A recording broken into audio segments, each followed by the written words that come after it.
রাত ৩টা বাবা কল দিয়ে বলল, তোমার মাকে এই মাত্র খুন করে এসেছি, আমিও আত্মহত্যা করব, যদি পারিস তাহলে আমাকে ক্ষমা করে দিস। সকালে এসে আমাদের লাশ দুটো দাফন করার ব্যবস্থা করিস।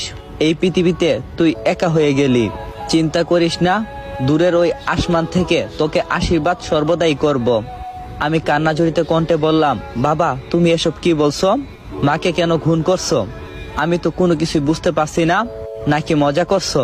আমার কথার উত্তরে আব্বু বলল, বেশি কথা বলে সময় নষ্ট করব না, তোর মা এতক্ষণে পরপারে অনেক দূর চলে গেছে, আর আমি এখন আত্মহত্যা করে তার সঙ্গে হাঁটতে শুরু করব, না হলে সে হারিয়ে যাবে।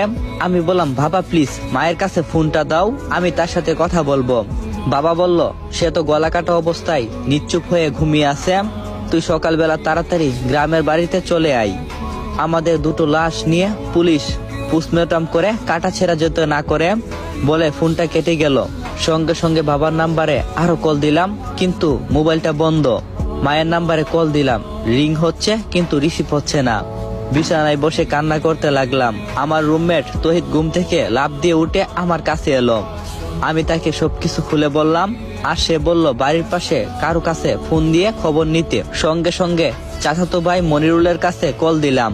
প্রায় 5 বার কল করার পর চাচাতো ভাই ঘুম ঘুম জড়িত কণ্ঠে বলল, কিরে লিমন, এত রাত কেউ কি কল করে নাকি জরুরি কিছু?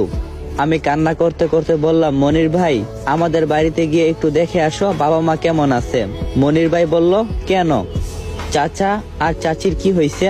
আমি বললাম, বাবা নাকি মাকে খুন করছে, আর সেও নাকি আত্মহত্যা করবে। আমাকে ফোন দিয়ে এসব বলে কল কেটে দিছে। আমি তো শহরে আছি, তাই তুমি একটু যাবে? মনির ভাই বলল, কি বলিস? আমি এক্ষুনি যাচ্ছি। হাই আল্লাহ, চাচা কেন চাচিকে খুন করবে? আমি বললাম, তুমি একটু তাড়াতাড়ি যাও, আর গিয়ে আমাকে একটু কল দিয়ে জানিও। আমি বরং ততক্ষণ সবকিছু গুছিয়ে রওনা দিচ্ছি, প্লিজ তাড়াতাড়ি যাও। মনির ভাই বলল, আচ্ছা ঠিক আছে। আমি খাট থেকে নেমে তাড়াতাড়ি প্যান্ট শার্ট পরা শুরু করছি। তৌহিদ ভাই কি করবে বুঝে উঠতে পারছে না, আমাকে বলল, আমিও তোর সঙ্গে যাব। আমি বললাম, তুই কেন যাবি? তৌহিদ ভাই বলল, সত্যি সত্যি যদি চাচা চাচির বিপদ হয়ে যায় তবে তো। আমি বললাম, প্লিজ এসব বলিস না, পৃথিবীতে আমার বাবা মা ছাড়া কেউ নাই। তখন তৌহিদ ভাই বলল, আচ্ছা মাথা ঠান্ডা কর আর চল তাড়াতাড়ি। রুম থেকে বের হয়ে রাস্তায় হাঁটছি, কোনো ধরনের গাড়ি দেখতে পাচ্ছি না।